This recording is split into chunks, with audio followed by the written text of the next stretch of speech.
கர்த்தருடைய நல்ல நாமம் ஸ்தோத்திரிக்கப்படுவதாக. யாத்ராகமம் 34ஆம் அதிகாரம் 10ஆம் வசனம். பூமி எங்கும் எந்த ஜாதிகளிடத்திலும் செய்யப்படாத அதிசயங்களை உன் ஜனங்கள் எல்லாருக்கும் முன்பாக செய்வேன். உன்னோடு கூட இருக்கிற ஜனங்கள் எல்லாரும் கர்த்தருடைய செய்கையை காண்பார்கள். உன்னோடு கூட இருந்து நான் செய்யும் காரியம் பயங்கரமாய் இருக்கும் என்று மோசேயை பார்த்து தேவன் அங்கு ஒரு புதிய உடன்படிக்கையை ஏற்படுத்துகிறார். ஏனென்றால் அவர் முந்தின கற்பலகைகளிலே எழுதினதை மோசே ஜனங்கள் செய்த அருவருப்புகளை பார்த்து அங்கு உடைத்து போடுகிறான்.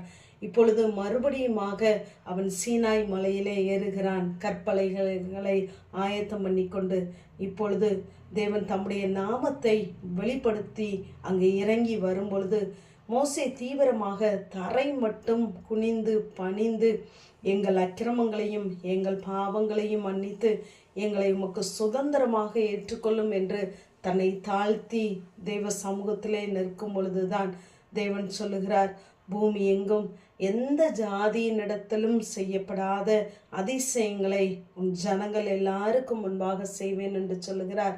இந்த நாளிலே தெய்வ சமூகத்திலே நீங்கள் ஒரு அதிசயத்திற்காய் அற்புதத்திற்காய் காத்து நிற்கலாம். ஆனால் நாம் கடந்து வந்த பாதைகளை திரும்பி பார்ப்போம். நாம் அநேக நேரங்களிலே தேவன் நமக்கு தந்த வார்த்தைகளை தூக்கி எறிந்திருக்கிறோம், மறந்து போயிருக்கிறோம். ஆனால் இந்த நாளிலே தேவன் நம்மை மறுபடியுமாய் நாம் தேவனோடு பண்ணின உடன்படிக்கையை அவர் உயிர்ப்பிக்க விரும்புகிறார். அப்படி நாம் செய்யும் பொழுது நம்மோடு கூட இருந்து அவர் செய்கிற காரியங்கள் மிகவும் பயங்கரமாக இருக்கும். ஏனென்றால் அவர் நாமமே அதிசயமானவர் என்று ஏசாயாவிலே சொல்லுகிறார். இங்கு நியாயாதிபதிகளிலே மனவா கேட்கிறான் தூதனை பார்த்து, அவருடைய நாமம் என்ன என்று சொல்லி. அது அதிசயம் என்று சொல்லப்படுகிறது. ஆகவே அவர் அதிசயமானவர். அவர் ஆராய்ந்து முடியாத பெரிய காரியங்களையும் எண்ணி முடியாத அதிசயங்களையும் செய்கிறவராயிருக்கிறார். அவர் நம்முடைய வாழ்க்கையில செய்யக்கூடாதபடிக்கு அதிசயமான காரியங்கள் ஒன்றுமே இல்லை என்று வேதத்திலே சொல்கிறோம். இந்த நாள் மட்டும் நம்மை அதிசயமாய் அற்புதமாய் நடத்தி வந்த தேவனை நாம் துதிக்க வேண்டும். நாம் அவரை துதிக்கும் பொழுது அவருடைய ஜனமாகிய நாம் ஒரு நாளும் ஒரு காலும் வெட்கப்பட்டு போவதில்லை. இங்கு மீகா 7ஆம் அதிகாரம் 15ஆம் வசனத்திலே சொல்கிறார், எகிப்திலிருந்து புறப்பட்ட நாளில் நடந்தது போலவே நான் உங்களை அதிசயங்களை காண பண்ணுவேன் என்று சொல்லுகிறார். ஏனென்றால் அவர்கள் எகிப்திலே இருக்கும் பொழுது இஸ்ரவேல் ஜனங்கள் அடிமைகளாகவே பார்க்கப்பட்டார்கள். ஆனால் அவர்கள் அங்கிருந்து புறப்பட்ட உடனே ஒரு சேனையாக புறப்பட்டார்கள் என்று நாம் வேதத்திலே வாசிக்கிறோம். ஆகவே அங்கு அடிமையின் அடையாளம் மாற்றப்படுகிறது. அத்தனை பெரிய அதிசயத்தை ஒரு இரவிலே அவர் செய்கிறார்.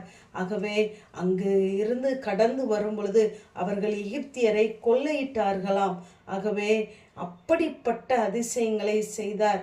மோசேயை கொல்ல பார்த்த இடத்திலேயே மோசேயை வளர வைத்தார், வாழ வைத்தார். அது மிகப்பெரிய அதிசயம். ஆகவே நம்முடைய வாழ்க்கையிலும் தேவன் இந்த நாளிலே நீங்கள் தேவனோடு கூட ஜப ஐக்கியத்தை, வேத வாசிப்பை, அவருக்கு செய்கிற ஊழியங்களிலே நீங்கள் உங்களை இன்னும் புதுப்பித்து கொள்ளும் பொழுது அவர் அற்புதம் செய்வதற்கு நாட்கள் வேண்டாம். ஒரு இமை பொழுது போதும். ஒரே நாளிலே ஆரோனுடைய கோல் துளிர்த்தது.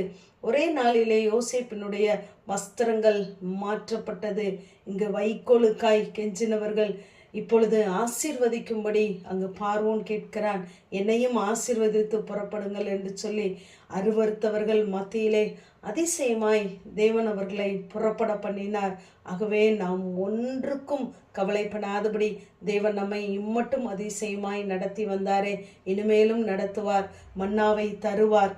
அவருக்கு நமக்கு வேண்டிய ஆகாரம் பழமையாய் போகாதபடிக்கு நம்மை பாதுகாப்பார்.